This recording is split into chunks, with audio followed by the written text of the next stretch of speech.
सोचिए जरा, क्या हो अगर टेक्नोलॉजी आखिरकार भारत की असली आवाज को समझ सके। सिर्फ हमारे शब्द नहीं, बल्कि हर बोली, हर लहजा और यहां तक कि हमारे एहसास को भी। चलिए आज इसी बारे में बात करते हैं। अरे हम सबके साथ कभी ना कभी तो ये हुआ ही है। किसी एयरलाइन को फोन किया और अपनी फ्लाइट बदलवाने के लिए 1.5 घंटे तक बस इंतजार ही करते रह गए। ये सिर्फ परेशान करने वाला नहीं है, बल्कि ये दिखाता है कि हमारे आजकल के सिस्टम कितने अधूरे हैं। और भारत में तो ये प्रॉब्लम और भी कई गुना बड़ी हो जाती है। यहाँ 22 आधिकारिक भाषाएं हैं और लगभग 18,000 अलग अलग बोलियां।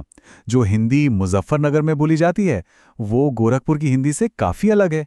अब ऐसे में कोई एक टेक्नोलॉजी हर किसी को कैसे समझेगी? ये एक बहुत ही बड़ी चुनौती है। तो सवाल ये है कि इस भाषाई चुनौती का हल क्या है? जवाब है टेक्नोलॉजी का अगला कदम। देखिए, जैसे हम कीपैड वाले फोन से टच स्क्रीन पर आए, अब वक्त है टच स्क्रीन से भी आगे बढ़ने का और हमारी सबसे नेचुरल चीज यानी हमारी आवाज का इस्तेमाल करने का। कल्पना कीजिए, बिल्कुल आयरन मैन के जार्विस जैसा एक असिस्टेंट, जिससे कोई भी काम करवाने के लिए बस बोलना ही काफी हो। कोई ऐप डाउनलोड करने का झंझट नहीं, कोई लंबा चौड़ा फॉर्म नहीं भरना, बस अपनी समस्या बताई और समाधान तुरंत हाजिर। और ये प्रोसेस इससे ज़्यादा आसान हो ही नहीं सकता। बस एक फ़ोन नंबर डायल करना है, अपनी परेशानी बतानी है और एआई आपको फ़ौरन उसका हल दे देगा। मतलब ज़ीरो फॉर्म, ज़ीरो डाउनलोड, सिर्फ सीधी साधी बातचीत। अच्छा, अब देखते हैं कि ये असल जिंदगी में काम कैसे आ सकता है। सोचिए, कहीं बाढ़ आ गई है, वहाँ के लोग मदद के लिए कॉल करते हैं, लेकिन जो सेंट्रलाइज्ड हेल्पलाइन है वो उनकी लोकल भाषा समझ ही नहीं पाती। वॉइस एआई इस रुकावट को पूरी तरह हटा सकता है और सही समय पर मदद पहुंचा सकता है। या फिर चलिए किसानों के बारे में सोचते हैं। हर किसान के पास ना तो स्मार्टफोन होता है और ना ही उन्हें ऐप्स इस्तेमाल करने की आदत होती है। इस टेक्नोलॉजी से वो सिर्फ एक साधारण फ़ोन कॉल करके सरकारी योजनाओं की जानकारी ले सकते हैं और उनका फ़ायदा भी उठा सकते हैं। इसी तरह अगर कोई बुजुर्ग अकेले हैं और उन्हें किसी मदद की ज़रूरत है, तो वो बस एक नंबर डायल करके अपनी लोकल सपोर्ट टीम से जुड़ सकते हैं। ये उन्हें एक सुरक्षा और सहारा देता है। और उन हेल्पलाइंस का क्या, जिनका फ़ोन कभी उठता ही नहीं, चाहे वो नशा मुक्ति के लिए हो या मेंटल हेल्थ सपोर्ट के लिए। एक एआई एजेंट हमेशा 24 घंटे उपलब्ध रह सकता है, जो बिना किसी जजमेंट के बस आपकी बात सुनेगा। लेकिन जो बात इसे सच में रेवोल्यूशनरी बनाती है, वो शब्दों से कहीं ज़्यादा गहरी है। ये एआई सिर्फ सुनता नहीं, बल्कि महसूस भी करता है, हमारी आवाज़ में छिपे हर एहसास को।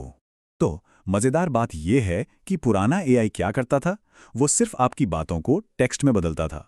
अगर किसी ने कहा ये क्या है, तो एआई बस इन शब्दों को लिख देता था। लेकिन ये नया एआई, जिसे स्वरमित्र कहा जा रहा है, ये समझ सकता है कि वो सवाल गुस्से में पूछा गया है या फिर हैरानी में।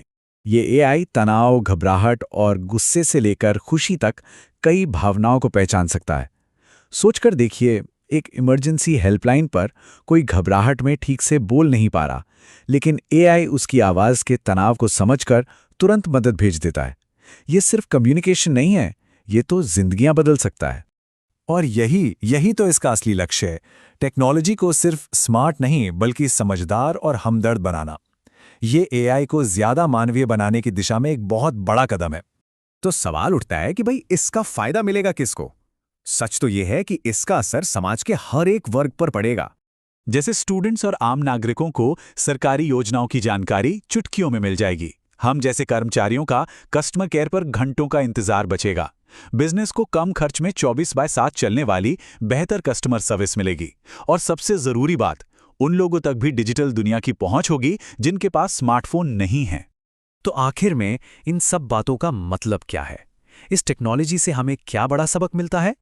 तो सबसे बड़ी बात जो हमें समझनी है वो ये है कि एआई की शक्ति कुछ गिने चुने लोगों तक सीमित नहीं रहनी चाहिए। असली लक्ष्य तो ये है कि देश के 140 करोड़ लोगों में से हर एक, चाहे वो तकनीक जानता हो या नहीं, सिर्फ एक फोन कॉल के जरिए इस क्रांति का हिस्सा बन सके। और ये हमें एक बहुत बड़े सवाल पर लाकर छोड़ देता है। जब टेक्नोलॉजी हर आवाज, हर बोली और हर एहसास को समझने लगेगी, तो क्या हमारी अपनी आवाज ही भारत की अगली बड़ी क्रांति की वजह बनेगी? ये सोचने वाली बात है।